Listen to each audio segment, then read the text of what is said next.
President Tony and fellows. This is Philip Proctor. Anybody remember him? Yes. Some people do? That was son. Yeah. Right, no, it's not. Frank Blake. Who's this chap? Ron Greenwood. Ron Greenwood. And anybody remember the occasion? DG. Yes, well, he was a DG, but the actual occasion, some of you were present there. The 80th birthday. And I think he was the oldest member at the time and our last DG. And I was at the table with him because I was the newest member of the club.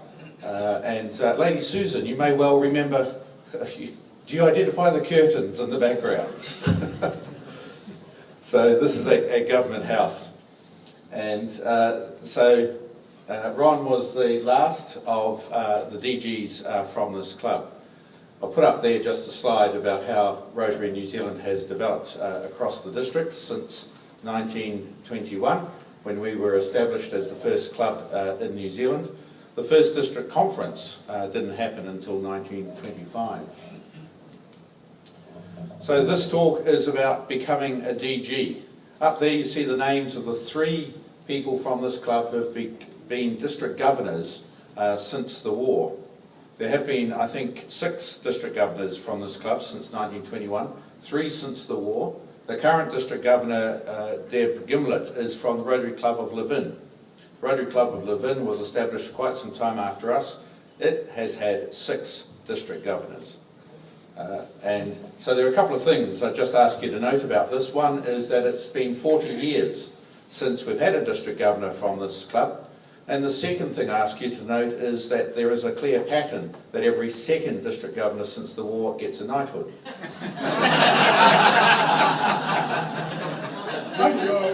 I'm just pointing out a fact.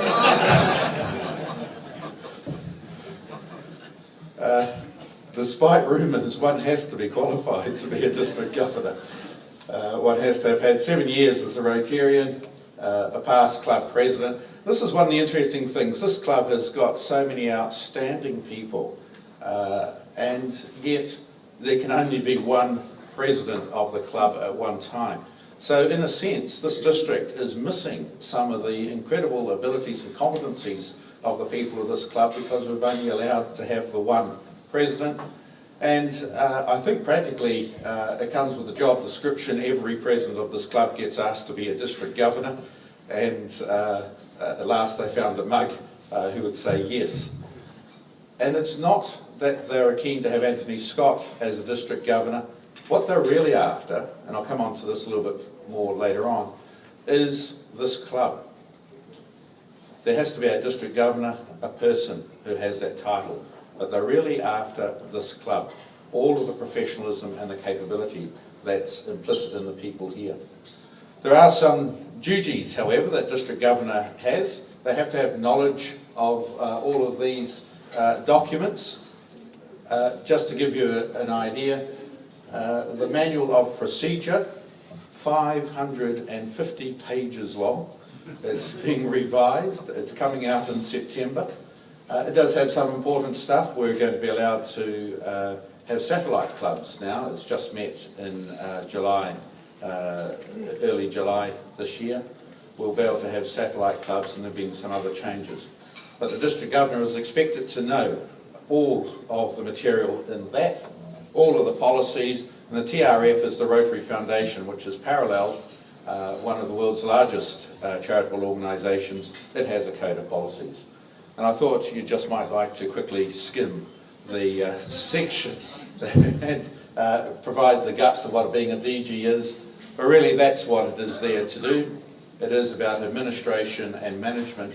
But the critical thing is leadership, and then making sure that some key elements happen over the course of the year.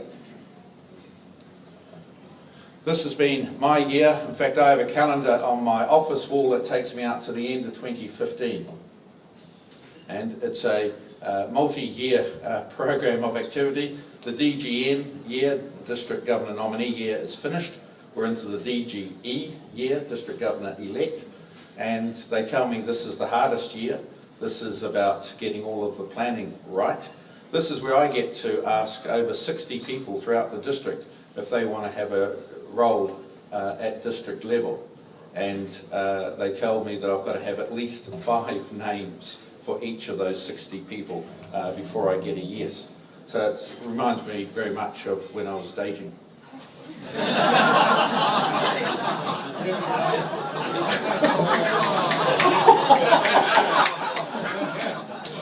I don't know. Thank you very much for that. I don't know whether you're going to be first on my list to ask. I've just come back as of...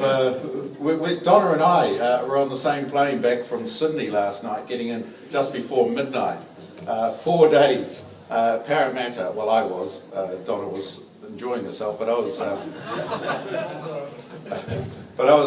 Nikki and I were 4 days in the Parramatta Holiday Inn. And we got to do a walk down to the end of the road, and that was Nikki's first experience in Sydney. But we've got all of these other activities yet to come.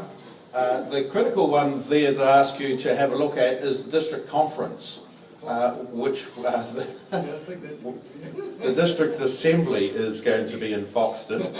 But the district conference is going to be held in the same year, not in 2015. I'm proposing to have it on the weekend of 6th and 7th of December 2014.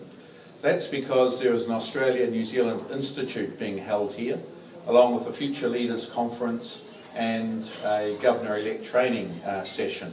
There'll be over 500 people from around Australasia coming here, so I thought, why don't we actually save some money, work together on getting some good speakers, and rethink what conference is about, and have it at that time of the year.